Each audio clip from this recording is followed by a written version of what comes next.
5 students, and if you can't fit 5 in, pick 3. Do something doable. You are going to give each of the people that you selected to be 1 parent, 1 student, 1 teacher. And you are going to give them what I call a lasting compliment.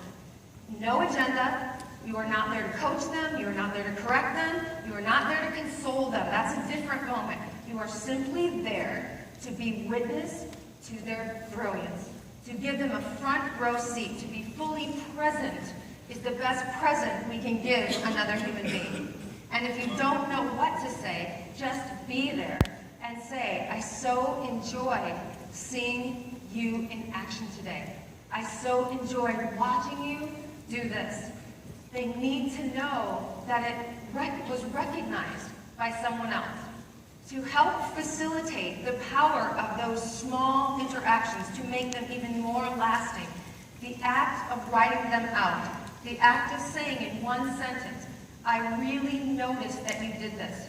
I liked it here. You made your students feel. So we've actually built an entire language structure that supports the agenda so that we can, in our vernacular, in our vocabulary, get good at articulating why and how someone's presence affected us. The beautiful thing about this being on your schedule, and this has been a part of my agenda for 25 years, since the first day I started teaching, and it wasn't like a brilliant insight. It was out of desperation because every 5-year-old wanted me to notice them at the same time.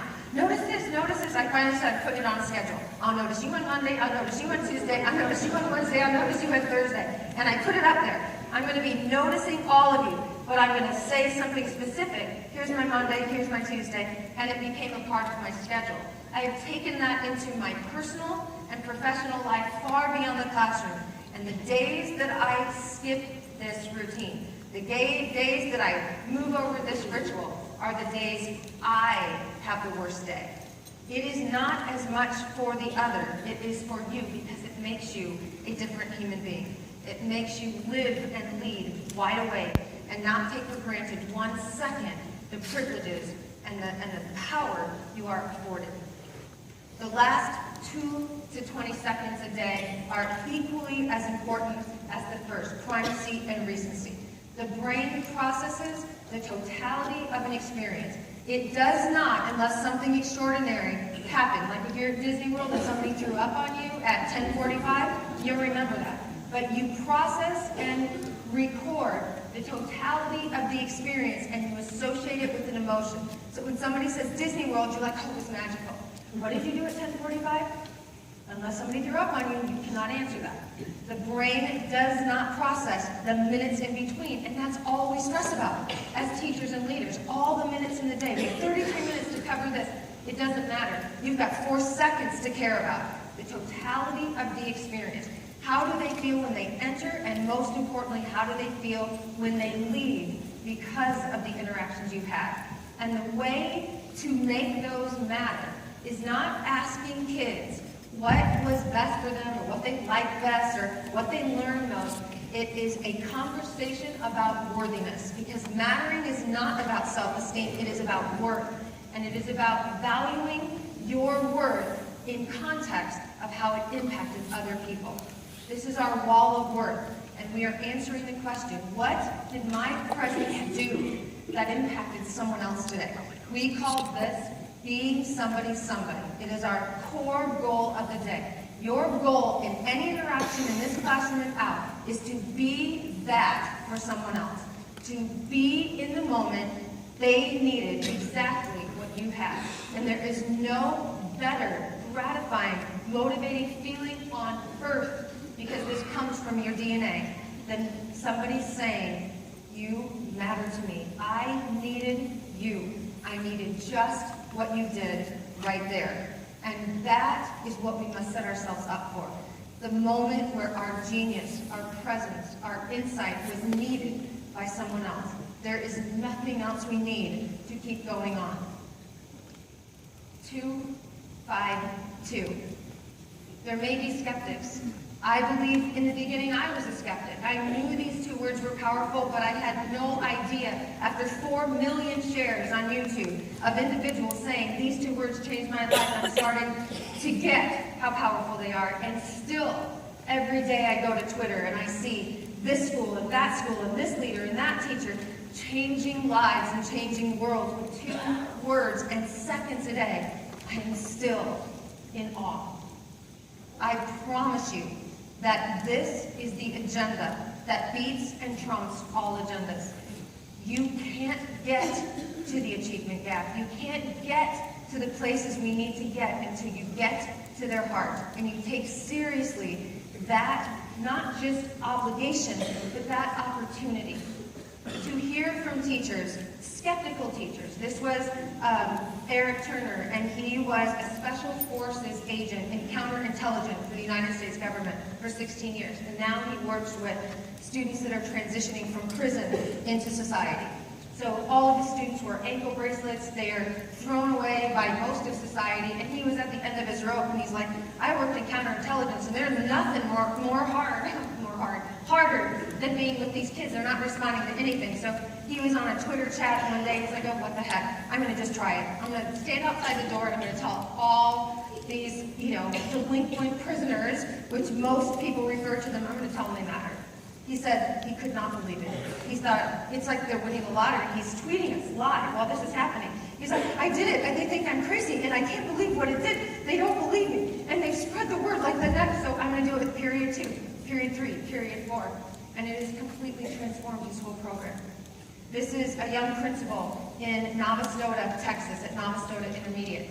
And he was in a turnaround school where 90% of his staff wasn't there at the first day of school because nobody would teach at the school. And Todd was in the same place. He's like, I don't know what else to do. So most of his families were Spanish speaking. So he took all the Matter messages and he posted them in Spanish. And every parent that came in during the day, he gave them a Matter card. That's all he did, is just told them that they mattered. He's decided if they weren't coming into school that he would go into the neighborhood. So he started going to neighborhoods, simply just bringing some hot dogs and a grill and just sitting there. There was no agenda, there was no, here's a meeting, there was no pamphlet handed out, there was simply a card, I just wanted you to know you matter. For about the first 3 months of school, everybody, including the kids, thought he was crazy. And when he was speaking to the kids on why they weren't moved by this message, they said, we don't believe you, we're just waiting for you to leave. And when he found out and told them, I mean that you matter, not only was his students and his staff and his parents transformed, the entire community was transformed by simply thinking about 2 minutes, 5, and 2. We are not talking about simple transformation. I've been in educational change for 25 years, and I lived by the principle. It took 3 to 7 years to make a dent, to move the needle a little bit, and I was in those trenches for that many years. I have never seen anything that can so quickly and so powerfully transform a human life. And to see it happen at a school level, to see it happen at a community level, will take your breath away. You have nothing to lose. This is 4 seconds of commitment a day. And I dare you, I challenge you, to make mattering your agenda for this school year. We want to help you do that. So I'm going to do with you the first, bravest, necessary step to make this epic change. I think someone said earlier that we are least protective and least conscious of our own development. We are served last because we're on the planet to serve other people. What I've learned is that you cannot serve anyone from a place of unworthiness, from a place of emptiness, that it is a responsibility to know and practice the art of mattering. Worthiness is a practice, it's not an event or activity. So I'd like you to take out a sheet of paper. If you don't have a sheet of paper, just promise me you will later. And I want you to write these words on it. I matter. And even if you're thinking, this is so stupid because high school kids are like, this is so stupid, but I make them do it. I matter. And I want you every day for 30 days, because that's how long it takes to build a significant habit. I want you to engage in the practice of worthiness. This is in one of the schools in Texas, and I can't forget what it is. This is in their teacher restroom. I want you to practice this statement, these affirmations. I matter. I am enough. I am what they need today. I am their somebody. And as stupid and silly as it might be, Do it anyway. And what I tell kids is, if you don't believe it, act as if you do. Act as if you believe every one of these words. And put it in a place where you will bump into it, whether that's your iPad case, whether that's the bathroom mirror, whether it's on your front desk, and commit to 3 times a day, out loud, in front of a mirror, saying that to yourself. I want it to feel so routine, and this is when you know it is a practice. The act of not doing it feels icky. So remember, like if you're running out of the house and you forget to brush your teeth, have you done that? Forget to brush your teeth, you're like all day, you're like, I feel so awful. You can chew gum, you can try to cover it up with a Tic Tac, but there is nothing that replaces brushing your teeth. That's what I want the practice of mattering to be for you, so it becomes the practice each and every one of our students engage in. To give you just a quick model of what that practice will look like. That can be a sign. This is what it sounds like. Now, my whole house is great. I can do anything good. I like my school. I like anything. I like my dad. I like my cousins. I like my aunts. I like my Allisons. I like my mom. I like my sisters. I like my dad. I like my hair. I like my haircuts. I like my pajamas. I like my stuff. I like my room. I like my whole house. My whole house is great. I can do anything good. Yeah. Yeah. That is how it's done. I want that to be your morning routine, your afternoon routine, your routine. Because hear me now, let these words resonate. Let them stay with you and whisper in your ear on the days that you don't feel the world is saying this to you. I am. You matter. Thank you so much for your